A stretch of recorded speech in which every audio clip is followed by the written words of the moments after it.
Your top revenue generator is violating a clear policy. When confronted, they threaten to take their entire client portfolio to a competitor. What's the strategic move? The most common response is also the most dangerous, finding a pragmatic workaround that appeases the executive and protects short-term revenue. You mean like restructuring the reporting line? It seems like a logical compromise to neutralize the immediate conflict while keeping the executive. That's a classic trap. A new org chart doesn't erase the informal power dynamic or the precedent you've just set. You've rewarded a threat and compromised organizational integrity. So the alternative is to enforce the policy, regardless of the revenue impact. That feels rigid and ignores the business reality of the situation. Forcing an immediate exit without first educating leadership is also a failure of business acumen. The role of strategic HR is to influence, not simply dictate terms from a policy manual. What about documenting the exception, a consensual relationship agreement signed off by the CEO to mitigate the legal exposure?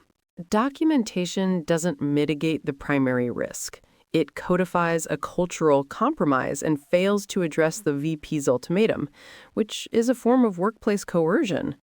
So if compromise is a trap and rigidity is a failure, what is the defensible path forward for an HR leader? You must shift the conversation from personality and policy to objective risk. Your function is not to grant waivers, but to quantify the consequences of granting them. You're talking about presenting a formal risk-benefit analysis to the CEO. Precisely. Present a clear-eyed ledger. Contrast the short-term revenue against the long-term liabilities of favoritism claims, a ruined policy precedent, and a compromised culture.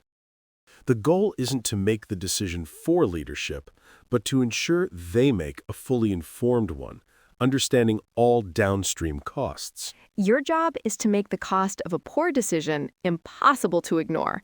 The choice they make then defines the organization's true priorities. This reframes the entire dynamic. Instead of HR being the no department, we become the no-K department, providing critical intelligence. Exactly. You're not the enforcer. You are the strategic advisor who illuminates the full spectrum of risk, operational, legal, and cultural. So how do we structure this risk intelligence? A simple list of pros and cons feels inadequate for this level of complexity. You use the CriticalThink Advantage framework. It organizes risks into 3 distinct impact zones: individual, team, and enterprise. And what if leadership, even with this analysis, chooses the short-term revenue? What if they accept the risk? That is their prerogative. But now the decision is documented, the risks are known, and the accountability is clear. Your professional duty is fulfilled.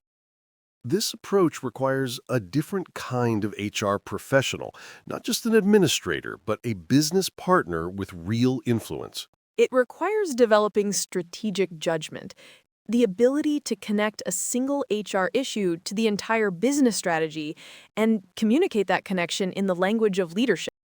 So where do we begin to build this capability? It's not something you learn from a textbook. You begin by practicing with real-world scenarios in a structured environment. That's the purpose of the CriticalThink HR mentorship program.